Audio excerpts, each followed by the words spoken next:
Willkommen zurück auf unserem Kanal. Wie ihr seht, habe ich heute wieder Theresa bei mir. Das heißt, es wird wieder ein gemeinsames Video geben, in dem wir über ein spannendes Thema sprechen, wie ich finde. Es geht um Vorsätze. Also das Jahr neigt sich ja dem Ende und wir wollen ein bisschen erzählen, was für uns in diesem Jahr gut oder schlecht gelaufen ist und worauf wir uns im nächsten Jahr freuen. Wir werden in diesem Video ganz authentisch sprechen und das hat natürlich auch den Sinn, dass du trainieren kannst, deutsche Muttersprachler wirklich zu verstehen. Ganz am Ende gibt es auch noch ein paar Fragen, mit denen du testen kannst, ob du alles richtig verstanden hast. Und ich würde sagen, wir starten direkt. Let's go!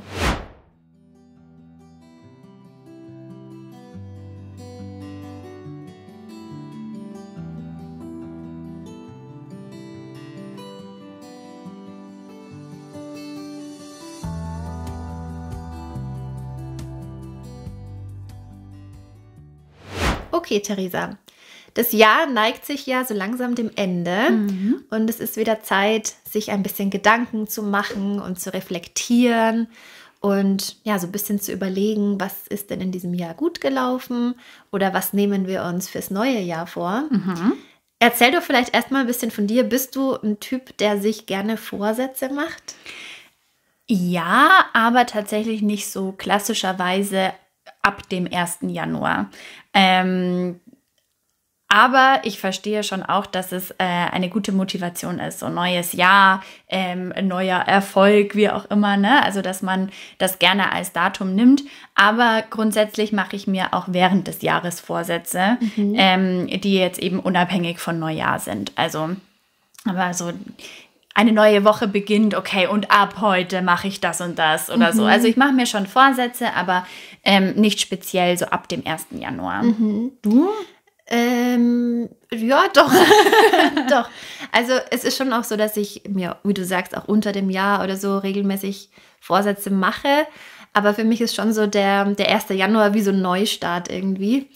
Das heißt, ich verwende dann auch im Dezember relativ viel Zeit, mir alles irgendwie nochmal zu überlegen, zu reflektieren und so und schreibe mir immer ganz fleißig Listen und versuche dann irgendwie Vorsätze fürs neue Jahr zu fassen. Ja, das stimmt. Das haben wir aber auch schon mal festgestellt, dass das ein großer Unterschied zwischen uns beiden ist. Obwohl wir Schwestern sind und aus demselben Fleisch und Blut sind, da sind wir dann doch sehr unterschiedlich. Also ich reflektiere auch und so, aber ich glaube, du bist mehr dieser Listenmensch und Kalender und Planen und so weiter. Und ich bin eher der spontane Typ.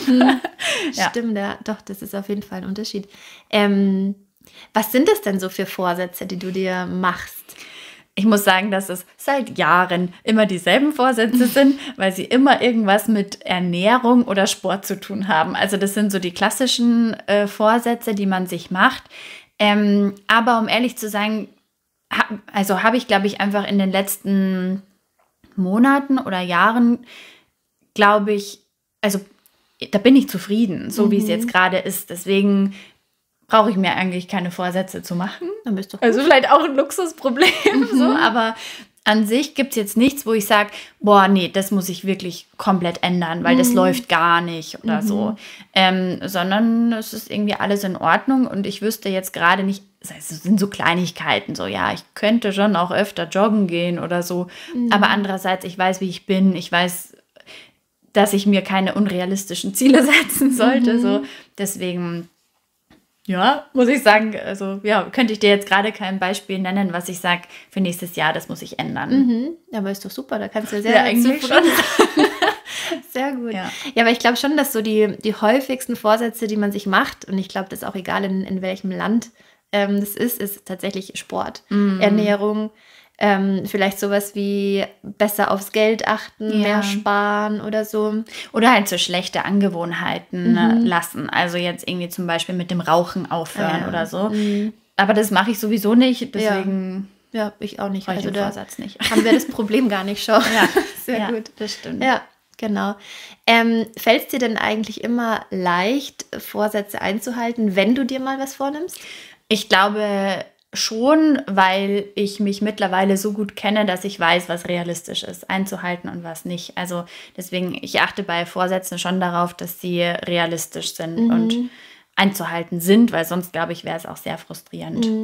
Deswegen würde ich sagen, ja, doch, mittlerweile, wenn ich mir etwas in den Kopf setze, dann sollte ich es schon eigentlich ganz gut durchziehen können. Klappt's. Ja. Sehr gut, ja, das war bei mir nicht immer so, muss ich sagen. Also bei mir ist so der Klassiker, ich bin super motiviert im Januar. Ich mache dann, wie wir schon gesagt haben, oft auch Listen und dann kann ich jeden Tag ankreuzen, was ich geschafft habe und was ich mir vorgenommen habe. Und das klappt im Januar dann ganz gut. Dann kommt so der Februar, dann kommt der März und dann denke ich so, okay, irgendwas ist schiefgelaufen. Und was denkst du, woran liegt das dann? Also nehmen wir mal einen Beispielvorsatz. Hast du einen? Was ist denn ein Beispiel? Ja, genau, ich war zu übermotiviert. Also ich dachte mir, okay, ich muss jetzt Yoga machen. Ich mache jetzt jeden Tag Yoga. Klappt natürlich nicht. Man kann es nicht jeden Tag schaffen, auch wenn man es sich vornimmt, weil irgendwann bist du krank oder hast keine Lust oder sonst irgendwas. Also das war, glaube ich, bei mir so ein bisschen das Problem, dass ich einfach übermotiviert war und mein Ziel nicht realistisch war. Und das ist dann natürlich am Ende in Frust ausgeartet. Und dann dachte ich mir, ach, mein Gott, dann lasse ich es halt ganz. Dann mache ich jetzt gar kein Yoga. Gar nichts mehr. Jetzt bin ich beleidigt. Nee, also so natürlich auch nicht. Aber und das ist aber auch was ich in den letzten Jahren dann gelernt habe, wie du auch gesagt hast, dass man einfach ein bisschen realistischer ist.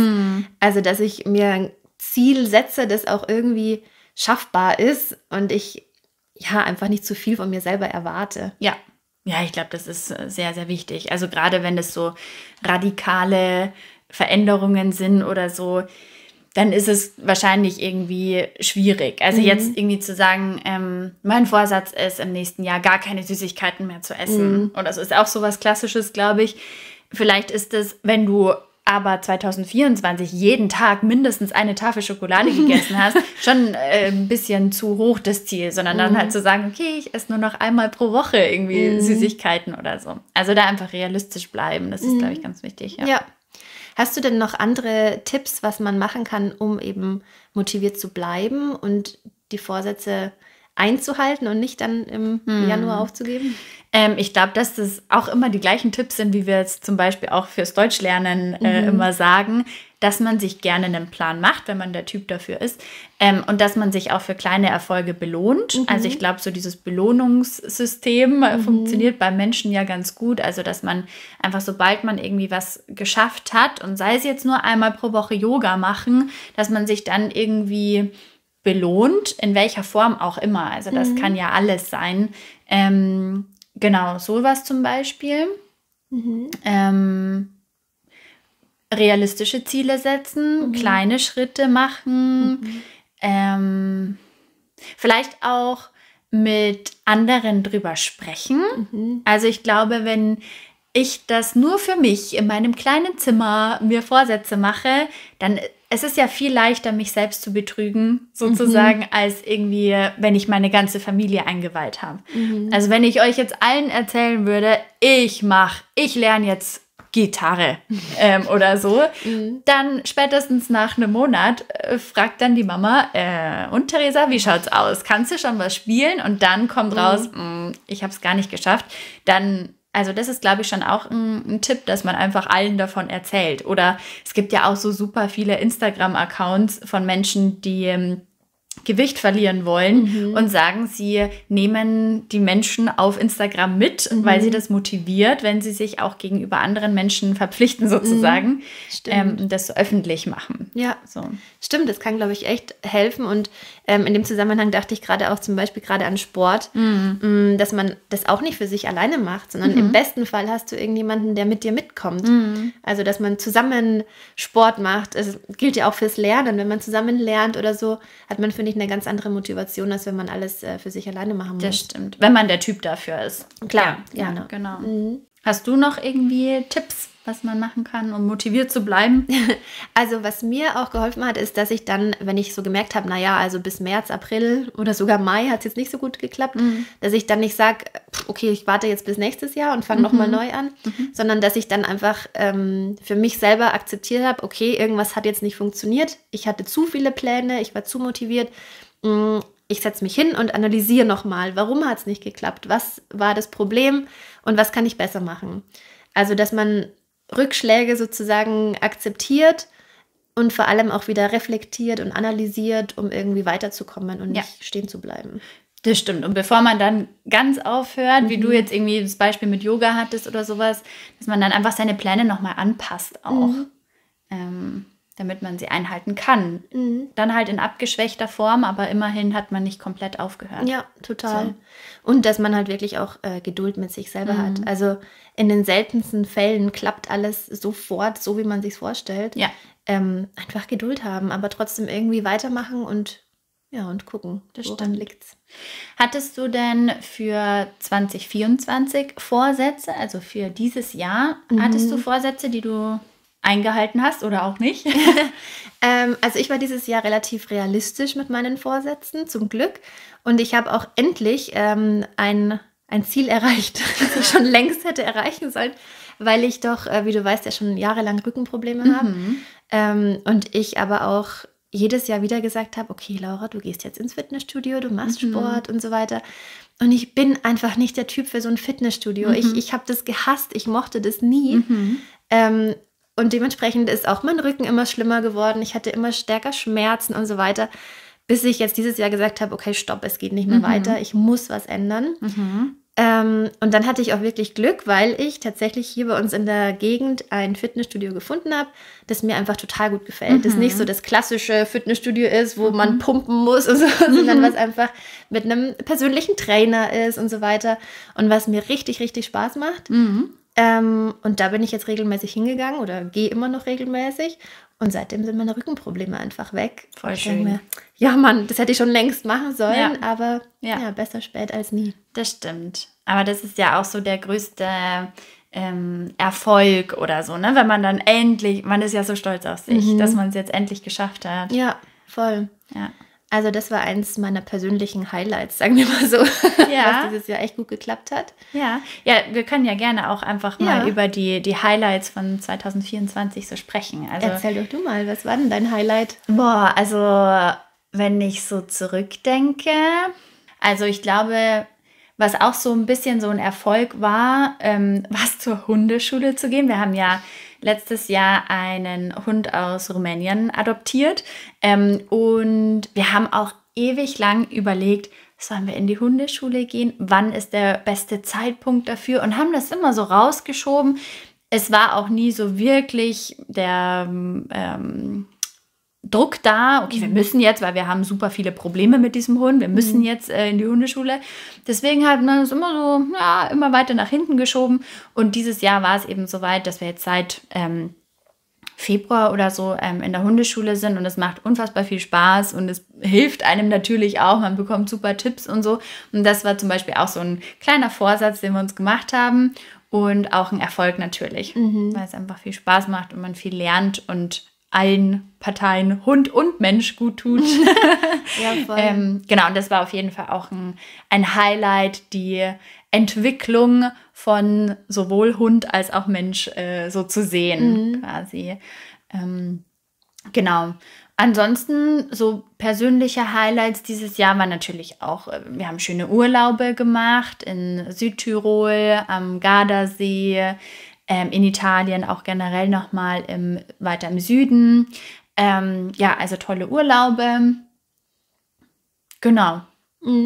Auf schönen Konzerten waren wir. Stimmt. Ne? Also wir haben schon schöne Sachen erlebt, auf jeden Fall. Ja, da glaube ich, sind wir auch recht ähnlich. Ich habe gerade auch an Konzerte gedacht, auf denen ich war. Und wir haben uns ja diesen Sommer endlich den Traum von unserem Bus erfüllt. Ja. Dass wir uns einen Bus gekauft haben und mit dem Bus dann so ein bisschen rumgefahren sind, um Urlaub zu machen. Also ein Bus meine ich jetzt einen Campingbus, um damit Urlaub zu machen. Und genau. Der Bus ist zwar jetzt kaputt, aber das ist ein anderes Thema.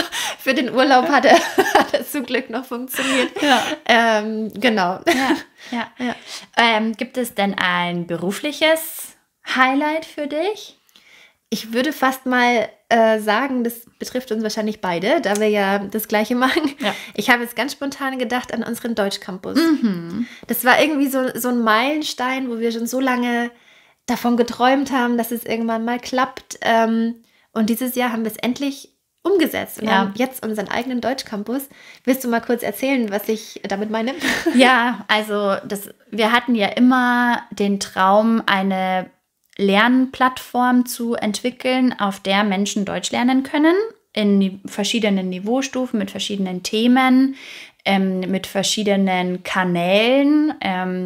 Und das haben wir geschafft. Also unser Deutschcampus ist unsere Deutsch-Lernplattform, auf der man die Möglichkeit hat, Deutsch zu lernen, das B2-Niveau zu lernen, Deutsch für den Alltag, aber auch Deutsch fürs Büro, wenn man dann vorhat, in Deutschland zu arbeiten oder es schon tut.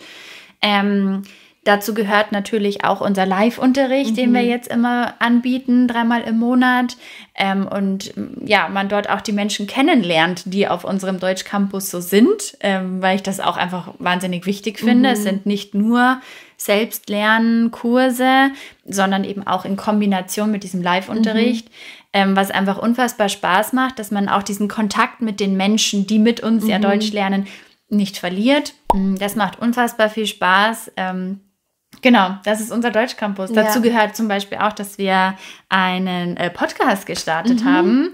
Das war ja auch dieses Jahr.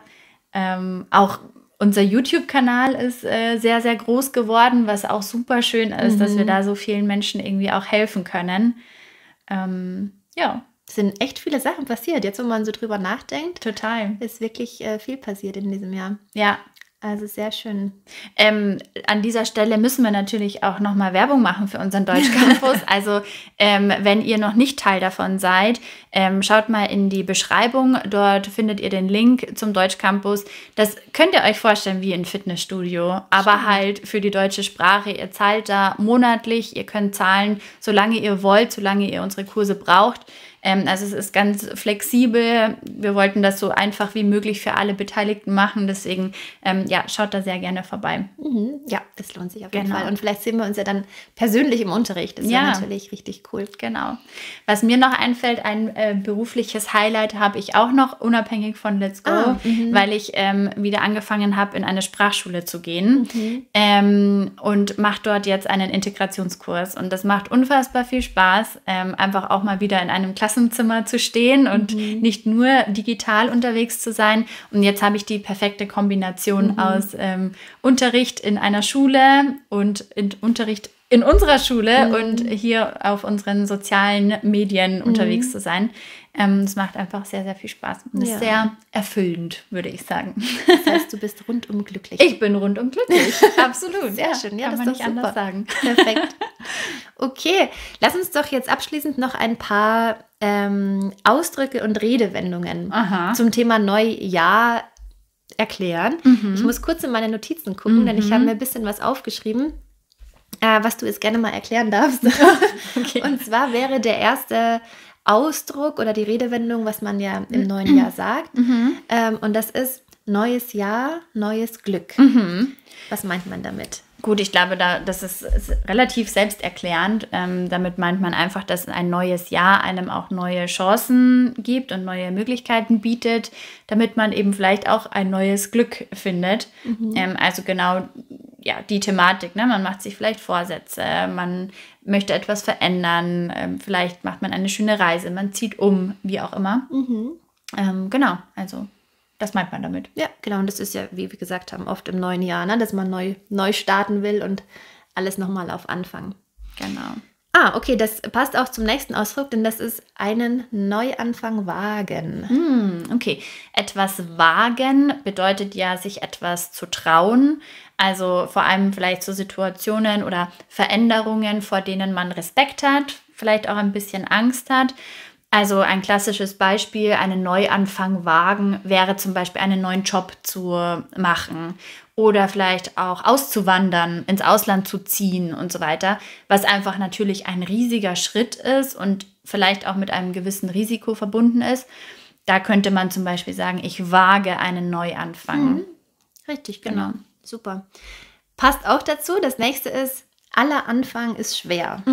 Okay, also das ist dann, wenn man mit etwas neu anfangen möchte, zum Beispiel ich mit Gitarre spielen als Beispiel, dann muss man davon ausgehen, dass der Anfang schwer ist, weil es einfach eine neue Routine ist, etwas Neues logischerweise. Und man kann da oft Schwierigkeiten haben, aber man muss natürlich weitermachen. Stimmt. Also, obwohl aller Anfang schwer ist, muss man weitermachen. Ja, stimmt. Das nächste, da kann ich ein Lied davon singen. Das ist den inneren Schweinehund überwinden. Okay, dann kannst du ja auch erklären, was bedeutet das. Okay, der innere Schweinehund, was ist das? Das ist ein Fantasietier. Also das ist, und was macht dieses Tier? Das hindert dich daran, weil du vielleicht zu bequem oder zu faul bist, weil du nicht aus deiner Komfortzone rausgehst. Deswegen veränderst du nichts. Also weil du sagst, naja, es ist aber jetzt so gemütlich auf dem Sofa, warum soll ich jetzt ins Fitnessstudio gehen? Und dann kommt der Moment, wo du deinen inneren Schweinehund überwinden musst. Das heißt, du musst sagen so, nee, hey, komm, ich besiege dich jetzt und ich überwinde mich jetzt und mach was vielleicht im ersten Moment unangenehm ist, aber dann lohnt sich's irgendwann. Genau. Sehr gut, okay. Dann ein schöner Ausdruck auch, der Weg ist das Ziel. Ah, ja, okay. Ja, eigentlich ja im Prinzip auch, dass der Weg zum Ziel hin eigentlich ja schon das ist, was man erreichen will. Also, dass nicht unbedingt das Ziel im Mittelpunkt steht, sondern der Weg dorthin. Und gerade da, was wir auch am Anfang gesagt haben, ist es eben wichtig, dass man kleine Schritte macht und jeden dieser kleinen Schritte einfach feiert und sich selbst belohnt.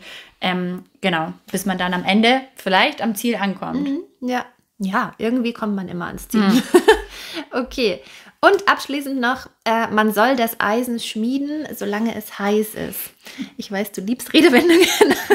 Danke, dass du es vervollständigt hast, weil ich wüsste nicht, wie es weitergeht. Okay, das Eis schmieden, solange es heiß ist. Das Eisen. Okay, das Eisen schmieden. Vielleicht können wir ja erstmal Eisen und Schmieden nochmal klären. Vielleicht können wir irgendwie ein Bild einblenden.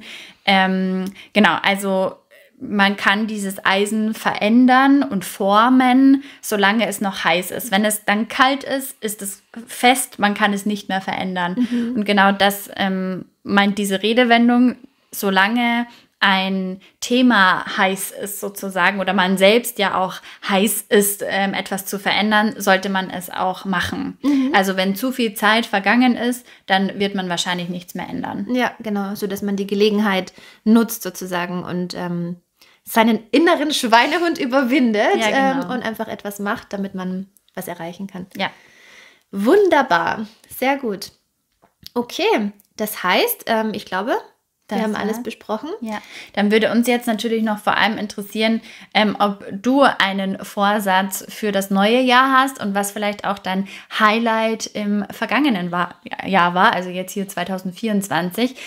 Schreib uns das gerne mal in die Kommentare, schreib uns eine Nachricht. Und ja, ich würde sagen, dann sehen wir uns und hören uns ganz bald wieder. Genau.